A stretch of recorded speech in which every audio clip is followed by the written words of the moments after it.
Hello and welcome to the first episode of Power Shifting. Now, if you're a petrol head, a gearhead, a farmer, a contractor, a tractor puller, or for that matter, anybody else that likes to see diesel power in action, see plumes of exhaust smoke, hear turbochargers whistling and tyres churning in the mud, then you might want to keep watching this programme. Both the tractors featured here are 1969 models and both are equipped almost exactly as they would have been when they were new. There are of course some differences in their designs. For a start, the Ploughmaster has a 4.2 litre engine and an 8-speed gearbox, while the MF178 can only boast a 4 litre engine and a 6-speed gearbox. But the Massey does have other advantages. For a start, it's a marginally longer tractor, and whereas the Roadless only has front wheel weights, the Massey Ferguson 178 is also equipped with cast centre rear wheels.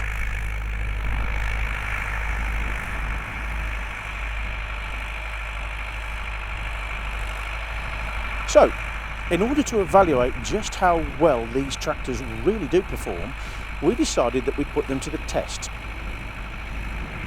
Which means using the same fundamental method of testing that was used by manufacturers and field test engineers when these tractors were built. And that is out in the field. If you've ever wondered where the big articulated tractors we have crossing Britain's fields came from and what they might have looked like years ago, this may be the answer.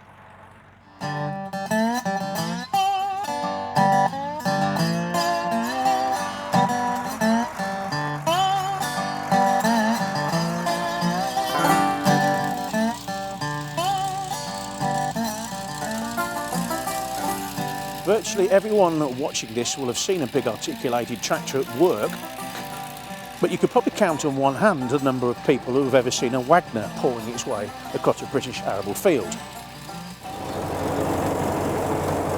Man, this is a marvellous old machine.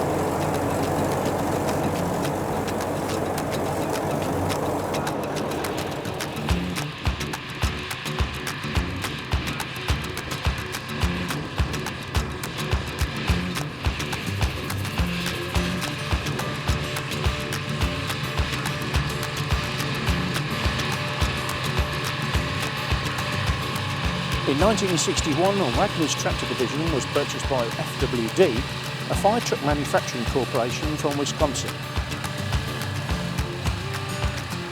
The company was renamed FWD Wagner, and shortly after taking control, a new WA or Wagner agricultural series of tractors was introduced to replace the existing TR models.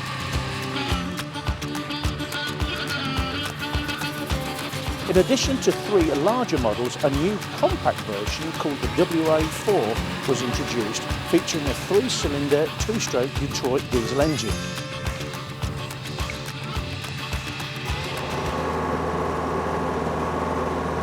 But thanks to farmers like the Wagner brothers who developed these machines and the good old-fashioned Tractormobile,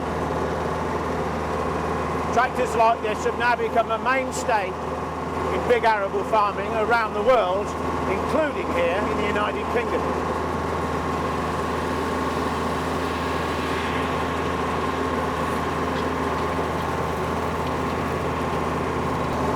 We've taken a good look here at tractor development from the introduction really of the Tractormobile, driving the 1955 and then this remarkable 1962 machine. So now let's just have a look at how tractors had changed by the 1970s.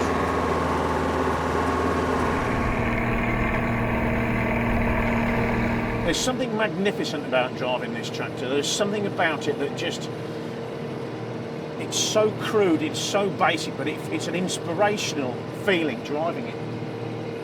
Knowing that this is the very first Steiger that ever appeared in Britain really does make the experience of using this machine something very special.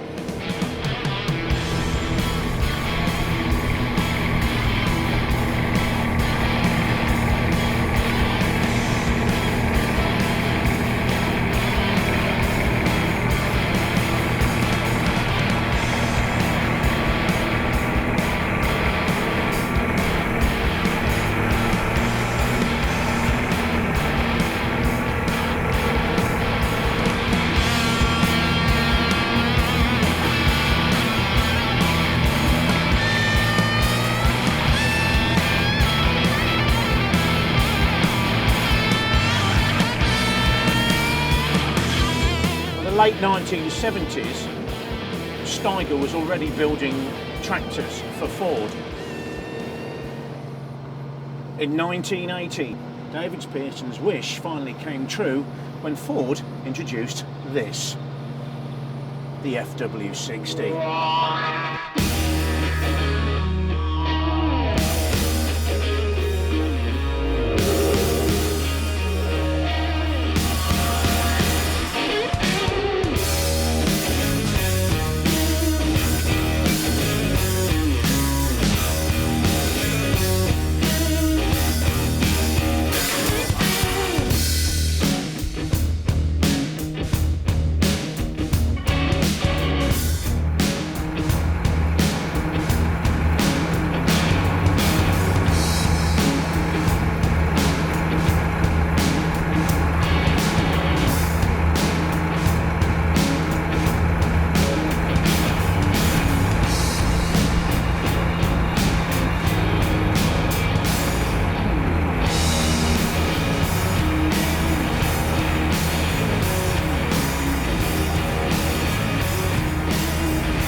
Having driven the Steiger, it was time for me to drive the FW60. Now, I'd thought driving the Steiger Cougar had presented me with a challenge, but driving the Ford, which was pulling a linkage-mounted subsoiler, proved to be even more difficult, as you're about to see.